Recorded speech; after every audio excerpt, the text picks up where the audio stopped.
And it got me thinking, like, I don't, I know that your family is Roman Catholic Sure, and man. I'm an you Italian are kid from Philly. right. And you're, at some point became, and I believe still are, Islamic.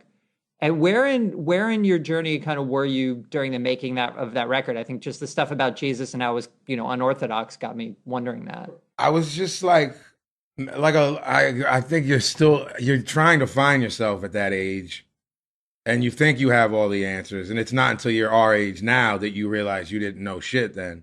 You know what I mean? And all the shit that, whether it was your parents or the smart uncle that you liked, it was like, you don't know shit. Trust me, you're gonna look back and realize you didn't know shit, and you just don't listen. It's not. It's why people make mistakes, and you just have to allow them to make those mistakes.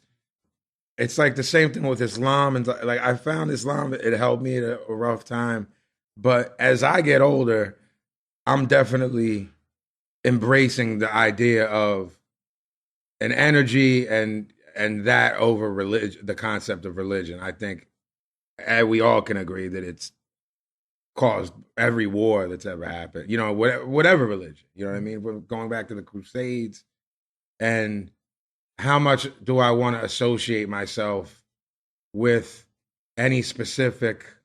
I don't want to say organization or religion, just anything that, because all holy books can be distorted for you. You see politicians distorting the Bible for, like, in terms of gay marriage and stuff like that. It's like, I just don't understand why they're manipulating it to fit their narrative and not allowing people to just live their lives. You know what I'm saying? Hmm. I think that's sad. You know what I'm saying? And like, and when you start saying like, all right, the Quran is a beautiful book. Islam got me through a rough time, but what happens if you start saying, well, do I believe everything word for word here? Well, what about the fact that every of the Abrahamic religions condemn homosexuality? So am I now? Do I become a homophobe? You know what I'm saying? Like, if I've said, Well, you had some a lot language on a lot of your records that might yeah, lead people to think that. yeah, Up well, into that vanished this record. Actually, I was going to ask you about that maybe down the line. Like that stuff just completely. I'll tell you what comes around from being in South Philly and you're arguing with someone and you call them a faggot. You grow up and realize that this goes further than your block, and your boys on your block know that you're not calling them a homosexual. You know what I'm saying? I'm not defending it. I'm just saying how it was, Right. or you know what I mean? But It's then like at a certain point, you realize your voice goes wider than your yes, block. and I think you have to start taking responsibility for shit. And like, I have a 2-year old son now, and like, there's a couple things I've said in the past that I would have changed. You know what I mean? Because I don't like, my mom's television habits basically consist of any show with a midget or any show with gay people. My mom is like, my mom is so fucking liberal and like loving of everyone, and she's like obsessed with the gay community. You know what I mean? Like, and even through her, like, she'd be like, you don't. That's not how you are. You know what I mean? But like you said, the scope of it. Like, does a kid in Scandinavia get that? Does he know that? Like, I don't know. That it's just some shit on the block. Stop being a faggot. Like, you know what I mean? Now hearing myself say it now, it's like, oh wow, man. Like, I didn't want anyone to think of it like that, or like, you know Yeah. what I mean? If a Yeah. kid like isn't super macho at school, that my lyric like made him push a kid at school or something. If that was the reality, I think I don't know that I could live with that. You know what I mean? Like, there's other shit that I say that people don't like, that as I get over, I will continue to defend. Like, I don't like police. Hmm. I don't like that they can kill unarmed black men and walk.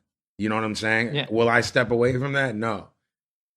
Was it a conscious effort to try to realize that there's people that have my face tattooed on them and shit, and if they would go that far, that maybe taking something literally that I didn't think anyone would take literally, I got to start thinking about that.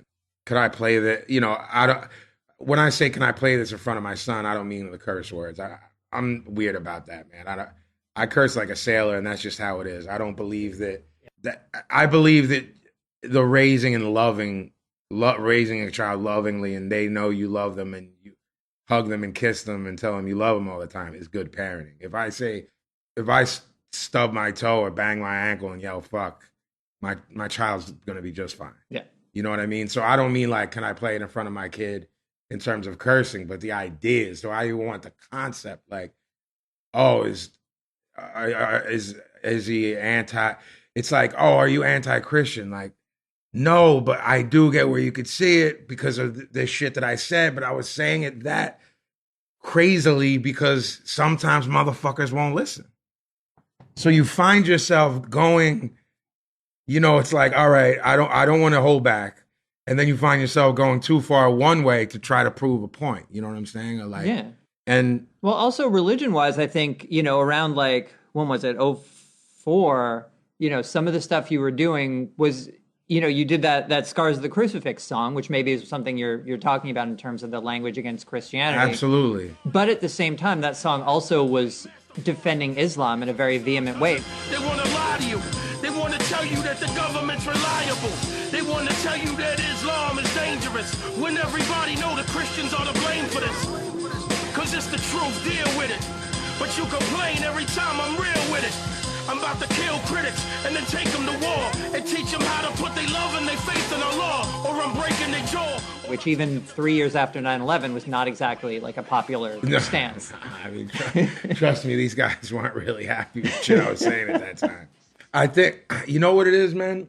I'm like too reactionary. I constantly, like, everyone feels the need to defend themselves when they're pushed into a corner. That's nature, you know what I'm saying? It's just animalistic instinct. But everyone has a different way that they defend themselves. And for years, my way was like, I'm gonna go so fucking far that everyone's gonna be up in arms. And it worked and can work, but you have to live with that for the rest of your life. You know what I mean? With that decision. And, you know, it's like, that's not always easy to deal with when you go back and think about shit that you've said over a 20-year career. You know what I mean? It's starting when you were, when was it the first record you were? The Amber Probe was 96. So I was like 19 recording Psychosocial. The first professionally done project we did. Jedi Mind Tricks was called Soulcraft. It was named after the Bad Brain song. Mm-hmm. It was the same group. It was just a different name. We were that since 92. So we're like 23 years together. You know what I mean? Like, I mean, but then do you beat yourself up over it because you guys were lucky enough to just have the brilliant John Lydon? It's like, I don't know if the way he approached it in 77 that he's going to in 2015, he's still bad shit and he's still the man. You know what I mean? I don't know if he looks at some of that stuff as trite. Mm-hmm. You know what I mean? Yeah. And like, I'm still that kid when I was 19, the way John is still that kid, you know, but there's just different ways to do it. Yeah. You know what I mean? Like, it's like, well, I guess there's 20 different ways to discipline your child. You know what I mean? I don't know the right one, but I know that beating them isn't. You know what I mean? Yeah. That to reinforce that, you know what I mean? Like, or maybe like a pat on the butt or like a little slap on the hand to say, no, don't burn yourself. You know what I mean? But like, I mean, there's kids that grew up with us or my brothers, they just got fucked up. You know what I mean? Just got ass whippings. I mean, coming from an Italian home, you know, I got the wooden spoon to the head. You know what I mean? But I mean, I could never lay a hand on a child. You know what I mean? It's like, so I sort of talk. No. Do you think that, like, how old is your son now? He's 2. He's 2. Do you think that, like, having a son has made you think more about this, not, you know, about your legacy and about ideas you put out into the world? I think it all culminated. I think shit came together all at the same time. I had like Jan, who's been like my best friend and business partner since we were in 10th grade. And then some of Stoop's feelings on like, yo, man, sometimes I get what you're trying to do. I do, but sometimes you go over the top and not everyone gets it. And like, my son coming along. It was like all of this came at once. You know, the alcoholic thing, the moment of clarity. Mhm. It was, you know, it wasn't alcohol. It was, yo, are you? We know what you're trying to do. You're trying to help people, but there's other ways to say it. You could be less abrupt. You could be, you know what I mean, without changing shit up too. That's important, Right. I think in the most important ways, this record is has it's still you. It's still uncompromising in the ways that like right? In that the good matter. way, Yeah. Yes, you can be uncompromising and not be an asshole. Right. I didn't think you could before. Mm. That's the difference. I didn't know that you could make uncompromising art and not be a dickhead. Right. Because historically, brilliant minds are assholes or difficult to deal with. You know what I mean? I'm not saying I'm one of them, but I just looking at people that were heroes to me. You know what I mean? It's like you watch Bukowski like drunkenly kicking his wife in that movie on the couch. You're like, No. Oh, shit! You fucking cunt! You think you walk out on me every fucking night? You fucking whore! You bitch! Who do you think I am? Just, I'm gonna do this, live with other people. You fucking shit! wow, it's strange to say this guy's one of my heroes. He still is. I never touched a girl in my life. I laughed. I shouldn't have, but I thought it was a funny part of the movie. But it's like it's like it's strange to have heroes who are all so flawed. You know what I mean? Like all of my heroes were like severely flawed, like mental cases. You know what I mean? Whether it's Bukowski or Miles Davis or Coltrane, whether they had drug or alcohol problems or heroin addicts or there has to be something wrong with you, I think, to be creative, to be good and creative. If I meet someone and they're too normal, I know their shit is not going to be good before I hear it. I know how judgmental that sounds, but I'm always right.